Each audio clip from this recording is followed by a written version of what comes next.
देखिए, इस टॉपिक में आप जानेंगे साथियों कि दाखिल खारिज कैंसिल करवाने की समय सीमा क्या है, दाखिल खारिज कब नहीं होगा, जिन लोगों ने मान लीजिए दाखिल खारिज नहीं हो रहा है, या सबसे ज़रूरी है साथियों, जो लोग रजिस्ट्री कोई भी प्रॉपर्टी परचेज करने जा रहे हो, आप रजिस्ट्री करने जा रहे हो, तो उन लोगों के लिए काफ़ी ज़रूरी है आप ये देख के खरीदें, समझ समझ लेंगे कि दाखिल खारिज इस प्रॉपर्टी का होगा भी कि नहीं होगा। पता चले आपने खरीद लिया, बाद में म्यूटेशन रिजेक्ट हो, ठीक है ना, आपका पूरा पैसा वेस्ट हो, तो वो भी समझेंगे।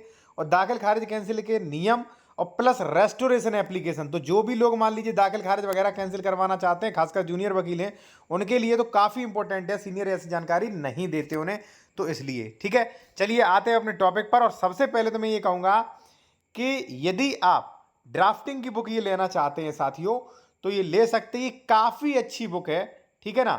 आप स्क्रीनशॉट ले लीजिए, ये हमारा व्हाट्सएप नंबर दिया गया, ये इसका प्राइस है।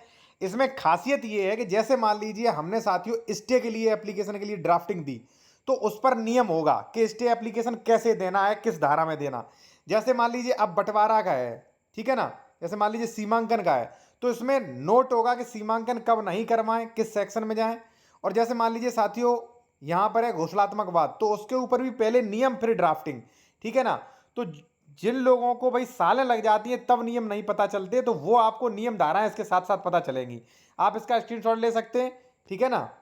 चलिए आते हैं अपने टॉपिक पर साथियों। देखिए साथियों, अब आपको जैसे मान लीजिए दाखिल खारिज, सबसे पहले तो हम फर्स्ट पॉइंट पे बात करेंगे भाई दाखिल खारिज कैंसिल करवाने की समय सीमा क्या है। तो देखिए साथियों, दाखिल खारिज अगर गलत है तो आप 50 साल बाद भी कैंसिल करवा सकते हो। कैसे? जैसे मान लीजिए साथियों किसी ने SC ST कैंडिडेट से जमीन खरीदी धारा 98 का उल्लंघन करके, और आपने एप्लीकेशन दिया, तो पुनर्स्थापन होके वो जो है वो खारिज हो जाएगा। यहां पे आप देख सकते हैं साथियों 1999 का बैनामा था, और ये पुनर्स्थापन प्रार्थना पत्र यहां पे दिया गया, और ये जमीन राज्य सरकार में लगाई गई। तो जो लोग जमीन खरीद लेते हैं जिनका दाखिल खारिज हो चुका है, वो आप ये ना समझे कि अब तो बस कुछ नहीं होगा, दाखिल खारिज कैंसिल हो जाएगा।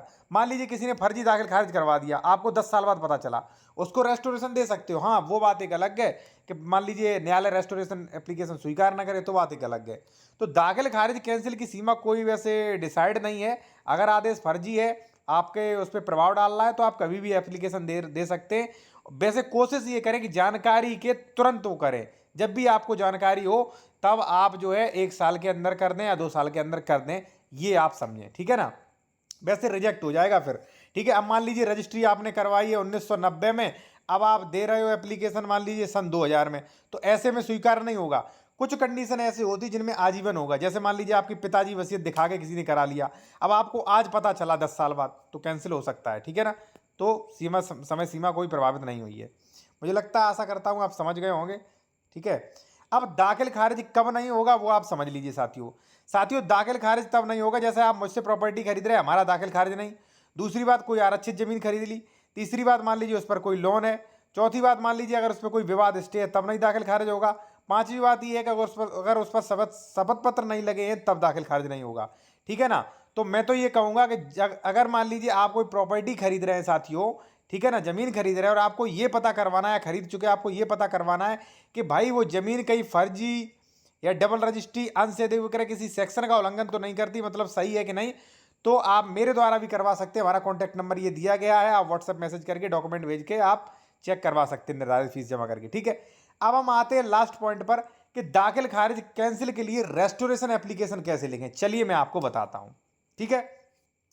ये है दाखिल खारिज रुकवाने के लिए एप्लीकेशन, और ये है थोड़ा सा हमारा नोट्स अपने एक्सपीरियंस से।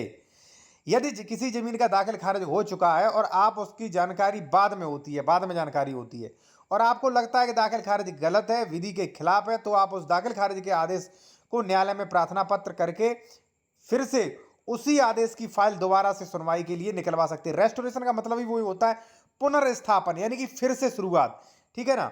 दोबारा सुनवाई होगी, फिर अगर आप सही हो, विपक्षी गलत है, तो साक्ष्य देते पूर्व में हुआ दाखिल खारिज आपका कैंसिल हो जाएगा। इस प्रक्रिया को इंग्लिश में रेस्टोरेशन पुनर्स्थापन कहते हैं, ठीक है। अब इस पर एप्लीकेशन, तो ये बुक इसीलिए भाई अच्छी है कि मैंने समझाया है, प्रति बंटवारा है तो बंटवारा मैंने समझाया है, 30-2 में होगा, 116 में कब होता है, 30-2 में कब होता है, जो किसी बुक में शायद नहीं मिलता है, ठीक है ना।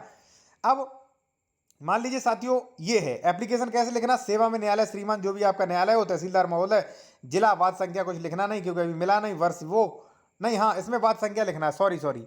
इसमें साथियों मुझसे थोड़ा बोलने में मिस्टेक हो गई, थोड़ा जल्दी में बोल रहा हूँ मैं।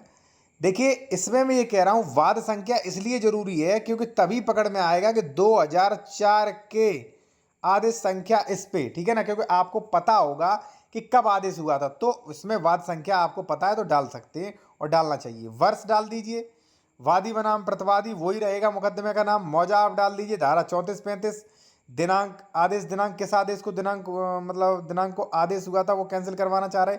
अब यहाँ पे आप लिखेंगे पुनर्स्थापन एप्लीकेशन, ठीक है, पुनर्स्थापन एप्लीकेशन यहाँ पे आप लिखेंगे।